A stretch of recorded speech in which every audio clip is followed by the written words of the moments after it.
At the beginning, Orpheus shouted that it was ridiculous, and that there was no way it could be true, refusing to believe that his son Ars had no talent. The other man explained that Lord Ars's gift was hearing, a talent from the five senses category. He stated that Ars's magical ability had been correctly identified by the priestesses of the Holy Church, who had never made a mistake before. He expressed his understanding that the news might be disappointing, but it was the truth. Orpheus, with a tense expression, thought that Ars had not only failed to inherit his talent, but had not even inherited his mother's superior gift. He walked away, muttering in frustration. As he paced through the hallway, he thought that to obtain an excellent heir, he had married a woman of superior talent so that she would bear a gifted child. He feared that if such news became known to outsiders, an incompetent child would not only damage the family name but also his own position. He wondered how he could ensure that no one would ever find out about this. With anger in his eyes, he thought that if this was going to happen, Ars should never have been born.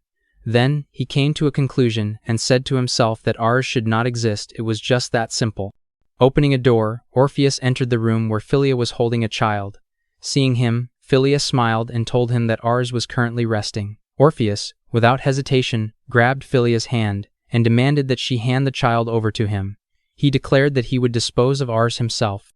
Shocked, Philia asked why he would do such a thing, saying it made no sense. Orpheus replied coldly that Ars had an incompetent gift and that he did not need an incompetent son. Philia, frightened, questioned him, asking if he was truly serious about doing something like that. Orpheus confirmed that he was, stating that Ars would be a bane to their house. Philia, coughing and panicking, pleaded with him to stop, thinking to herself in desperation that at a time like this, she could barely act. She fell to the ground, and Orpheus, unmoved, told her that she was not physically strong anyway, advising her not to overexert herself and to remain quiet like that. As he turned away, Philia grabbed his leg weakly and begged him to stop. Orpheus later recalled that his wife's desperate pleas at that moment had caused him to make a choice. 5 years later, a boy sat alone in a dark room. It was Ars who thought to himself that, thanks to his mother, he had not been killed. Instead, his father had hidden him from the outside world and continued to confine him in a tower sealed with barriers. Ars reflected that his gift, hearing, which had caused all this, only made his ears sharp. He could not use magic and could only pick up surrounding sounds. The door opened, and Philia entered. She asked softly if Ars was listening to the sounds outside again, wondering if he was using it for bad things. Ars's face brightened, and he happily greeted his mother, though he quickly apologized, saying there was nothing else to do. Philia smiled kindly and told him that she was not angry, acknowledging that the place must be boring for him. She suggested that they study letters that day, and Ars eagerly agreed. Ars thought about how his mother was frail, and that he could only see her a few times a month. On days when she felt well, she would visit like that. Through hearing, he knew that she was always concerned about his life in confinement. Only during those times could he feel at peace. After studying for a while, Philia told Ars that it was enough for now and asked what was wrong. Ars denied that anything was wrong but then nervously asked about her health. Philia teased him gently, asking if he thought she looked pale. Ars hesitated and explained that it was not that, but her heartbeat sounded different than usual. He thought that perhaps he had made a mistake, since her heartbeat was usually so weak that he often mistook it for that of a small animal. Philia was shocked and repeated his words about her heartbeat being weak like a small animal's. She then said with a tense smile that while she was not healthy, she was the same as always, and she was happy that Ars was worried about her. She told him that she would give something to kind Ars and explained that he should give it to his father when he next spoke to him. She said it would surely help them make up, as she had placed a spell on it, wishing that they could get along, and warned playfully that if Orpheus did not listen, she would not forgive him. Ars wondered if what she gave him was magic or a curse. Philia added that if they made up, it would be wonderful if the three of them could all go out and play together, saying that it would make her happy. Suddenly, she coughed and saw blood on her hand. Ars called out in alarm, but Philia apologized, saying she was tired and would return to her room. Ars told her to rest and asked her to visit again. She told him to take care of his health too and stay well, patting his head gently before leaving. Later, in the hallway, Philia was seen lying weakly on her bed. She told Orpheus that she was sorry and that her condition was much worse than she had thought. She confessed that she wanted to watch over Ars longer. Orpheus remained silent for a moment and then asked why she cared so much about Ars, calling him a defective son and saying, "Ever since he was born, you've been reckless. What value is there in that?" He told her not to waste her time on pointless things and to use her remaining time for herself, adding that he still thought she was precious. Philia smiled faintly and asked if Orpheus was jealous. Orpheus was caught off guard, and Philia continued, telling him that for her, the presence or absence of talent was not important. She asked him whether he only ever cherished her because she had talent. Orpheus was speechless, and Philia gently told him that if that was not the case, then she wanted him to face Ars too. She reminded him that because he had chosen not to kill their child, her life back then had become much better. Smiling softly, she told him that his life would change too, and when she was gone, she asked him to treasure that child. Several months later, Orpheus clicked his tongue in frustration, and Ars, surprised to see him, asked why he was there. Orpheus told Ars that it was Philia's last will, saying that she had wanted Ars to live freely. Ars asked what that meant, and Orpheus shouted at him, calling him incompetent and stupid, and then revealed that Philia was dead. Ars trembled and thought in shock that his mother was gone. Orpheus told him bluntly that his thoughts differed from Philia's and that he had no intention of freeing him anytime soon. He added that he would not be selective about his methods going forward and that he planned to move to magical development soon. However, for Philia's sake, he would give Ars a little more time to prepare himself. Later, Ars was seen chained, crying in pain as Orpheus struck him. Orpheus told him that it must hurt and ordered him to try to change his gift quickly, assuring him that he would heal his wounds with magic. Ars thought about how magical development, the act of giving external pain as a stimulus, was a forbidden technique meant to artificially change gifts. In reality, it was just torture. He knew that while the subjects might break, their gifts never actually changed. After losing Philia, Orpheus had become obsessed with magical development to satisfy his pride. Confined in the room, Ars prayed to his mother, apologizing that he could not get along with his father. He thought about something Orpheus did not know, that his hearing, which originally only sharpened his ears, had evolved one stage shortly after his mother's death. Now he could reproduce knowledge gained through hearing, and could even use magic. Determined, Ars decided that he would gather knowledge from around the world. He thought that the world's knowledge was vast, and that it ignited his thirst for learning, which became the catalyst for constantly listening to sounds. Magic deeply fascinated him. His hearing had few restrictions on usable magic, and he could use most magic simply by knowing about it. Ars himself had not yet realized his bottomless magical power, which he had inherited from his mother, who had been an excellent mage. After about 10 years, Ars decided that he had stayed long enough in the tower. Though the magical development had been unnecessary, the location had its merits. For continuously listening to sounds from around the world, the quietness of the tower had been suitable. He thought that if there had been more noise, both time and efficiency would have suffered. With a calm yet determined face, he decided that he had no attachment to the place anymore. He admitted that his only problem was a lack of experience, as he could probably defeat his father, but he did not know what level of opponents existed in the world. He decided to learn about his own power later and felt excitement about what would come next.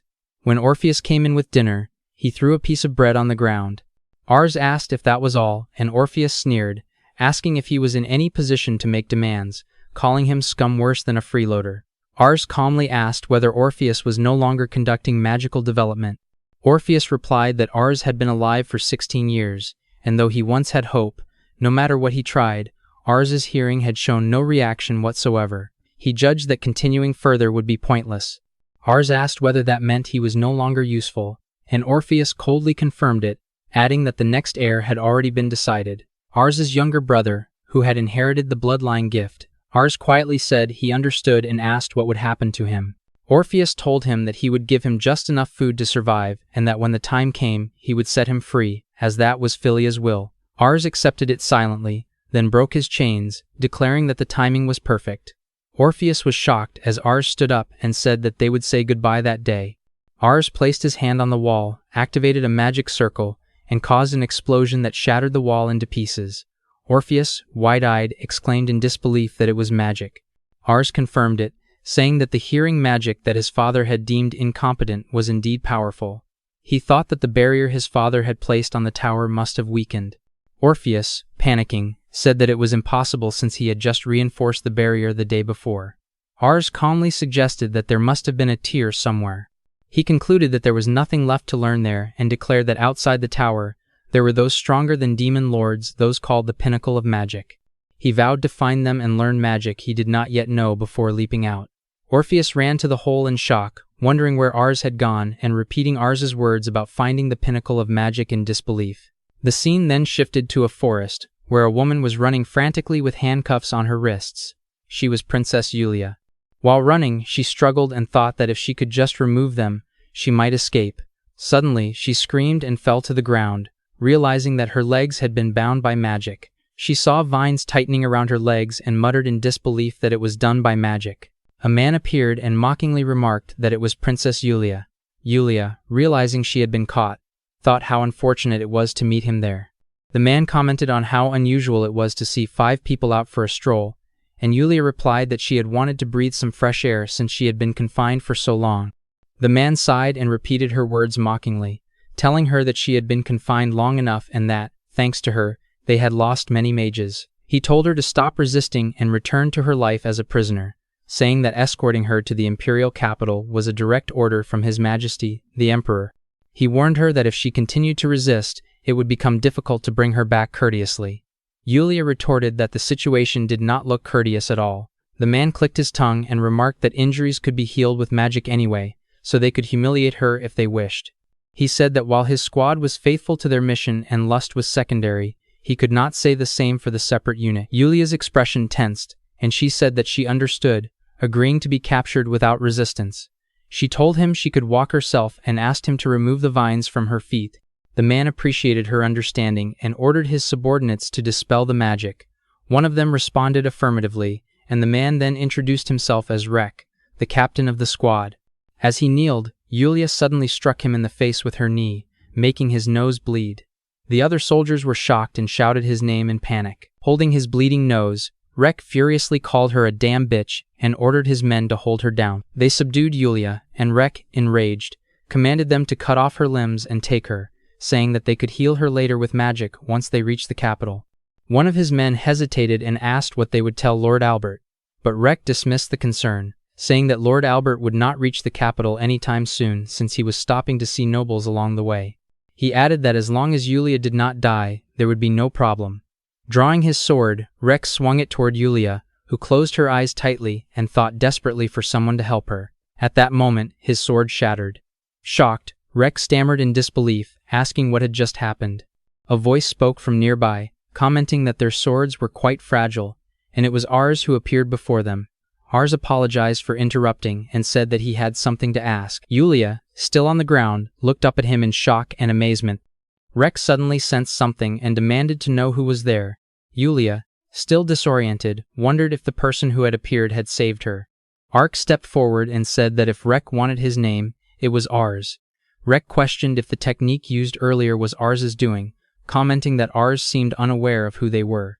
Ars replied that they were the Earth Empire's magic knights, a group of fools who surrounded a single woman in the spirit of chivalry.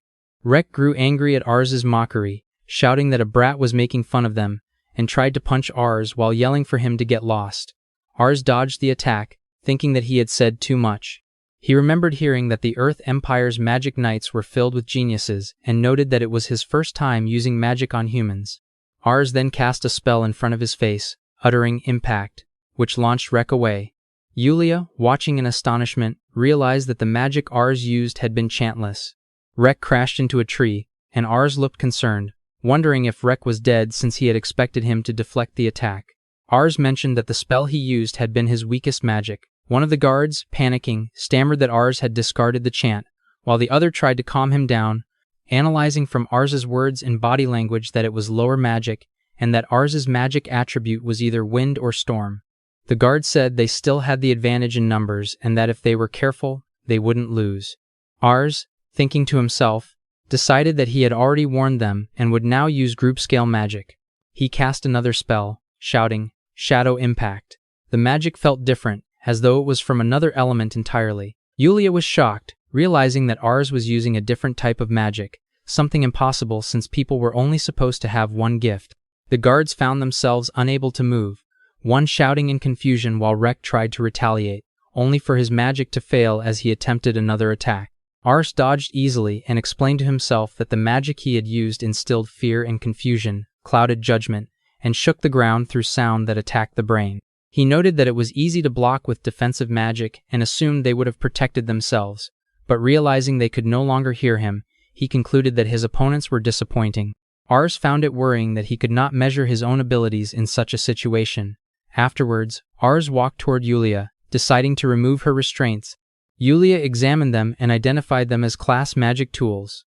Ars said it was no problem since he had heard how to break such devices. He then cast a spell called Sound of Death, shattering her arm restraints. Yulia was shocked and astonished that Ars could destroy restraints without chance, and found it even more unbelievable that someone could possess multiple gifts. Ars interrupted her thoughts, apologizing but urging her to move away from the area first. Yulia, still in shock, agreed, and they both left.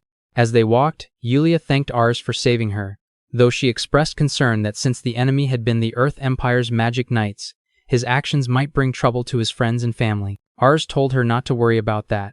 When Yulia tensely asked what he meant, Ars explained his story. He said that it was a common tale, a child with a useless gift, born into a prestigious family. Thanks to his mother's plea, Ars had survived and remained hidden, but after his mother was gone, his father forced him through magic development, which yielded no results. When his father remarried and a talented child was born, Ars was no longer needed and was abandoned, leading him to leave that place. Hearing this, Yulia became angry, telling Ars that it was all the more reason for him to take better care of himself.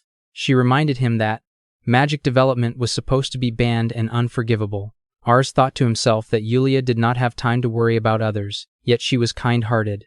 He realized it had been a long time since anyone had worried about him, and told her that he was happy she was angry for his sake, but that she should not concern herself over it anymore.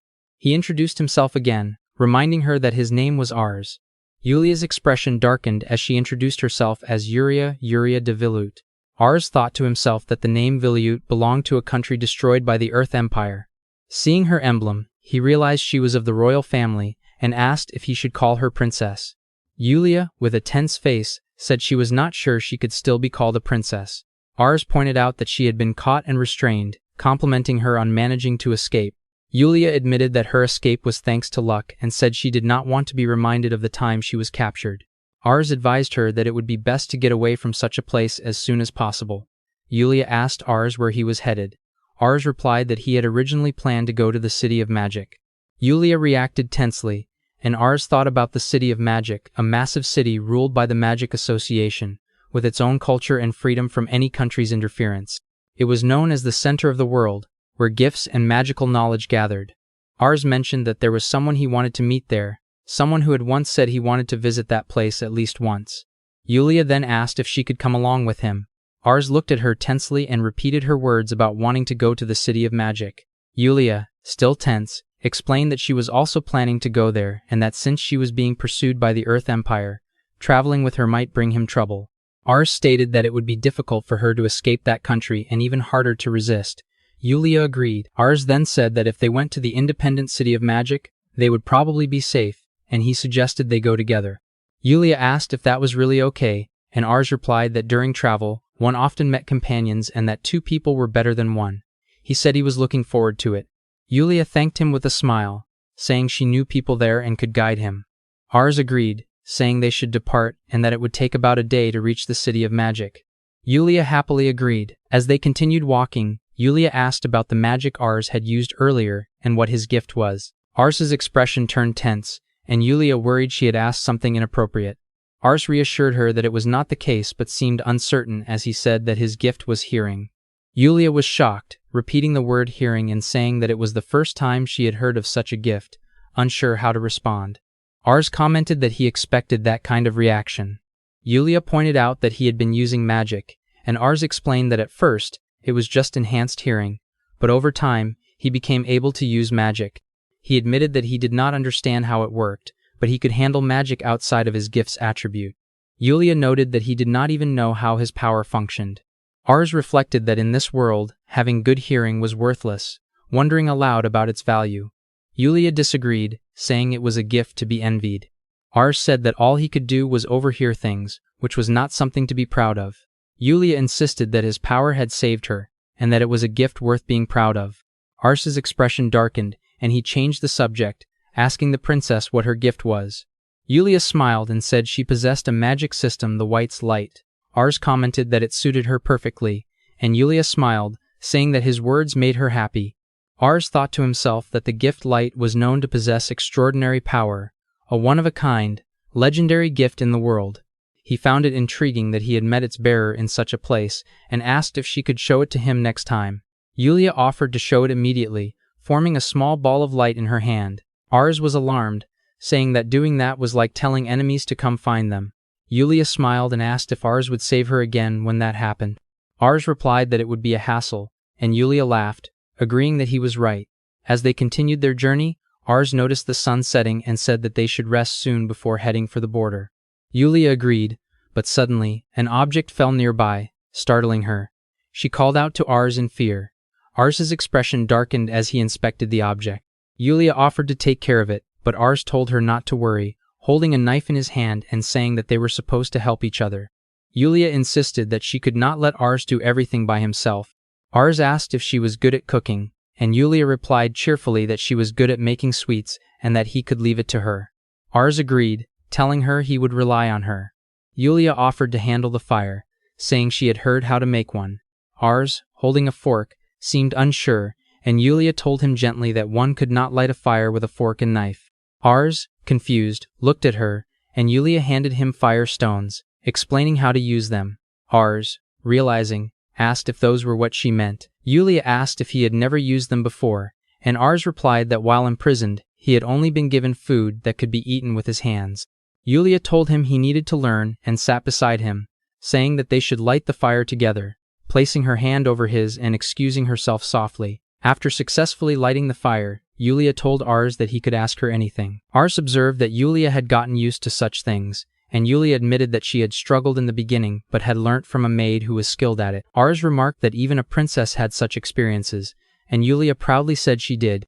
Ars, with a tense face, commented that she must have had tough training, but Yulia said the maid had been kind, much like Ars, so it had not been difficult. She then began preparing the food. Ars said he was looking forward to it, watching as she cooked and noting that she showed no hesitation and that her techniques were polished and promising. While cooking, Yulia mentioned that she had been surprised when Ars had touched the restraints, despite them being rigged with trap magic. Ars said he had dispelled the trap, adding that for some reason, the restraints had become brittle and easy to break, and asking if it was her doing. Yulia said she had tried to break them many times, and Ars speculated that was why the trap had not activated. Yulia admitted that it had frightened her and said it would have been nice if Ars had warned her beforehand. Ars apologized and said he would do his best, but added that it was for the best if she did not get caught again. Yulia laughed and said she would try her best too. She announced that the food was ready and nervously asked what Ars thought. Ars looked tense at the sight of the food and said he thought she knew how to cook. Yulia, embarrassed, said her maid had always done it for her, and though she had watched many times, she thought she could replicate it. Ars said that the appearance was innovative, but they would see how it tasted. As he picked up a piece of meat, he thought that the dish looked like a graveyard of ingredients, a ceremony of the dead. Yulia, looking disappointed, apologized. Ars tasted it and said that it was not bad and that it tasted good, telling her to eat before it got cold. Yulia was surprised and asked if he really thought so. Ars confirmed it, saying it tasted good. Yulia teared up and thanked him. As they both ate, Yulia suddenly threw up the food, startling Ars, who stayed silent. Yulia, trembling, changed the topic and asked Ars what he would do once they arrived at the magic city. Ars, still eating, asked if she was all right, then said that for now, he planned to take it easy and spend his time leisurely. He reminded her that she had said she would guide him and asked if the person she knew was a wielded. Yulia explained that it was her sister. Ars asked if her sister had made a guild in the City of Magic, and Yulia confirmed it, saying she would be in her sister's care for a while. Ars remarked that the sister of the Bearer of Light must also be exceptional and asked if she too had a legendary gift. Yulia said no and revealed that her sister Karen's gift was Flame. Ars thought to himself that Flame was a superior version of fire, a bloodline gift that made both sisters extraordinary, concluding that the Earth Empire would never let that stand. Yulia said that they had only exchanged letters and that she was eager to meet her sister soon. Ars said he would try not to disturb their reunion, but Yulia smiled and told him he would not be a disturbance. She added that she was also looking forward to introducing him to her sister. Ars smiled faintly while eating and said that he too was looking forward to meeting the princess's little sister. By the way, if you enjoyed the video, maybe consider liking and subscribing, pretty please?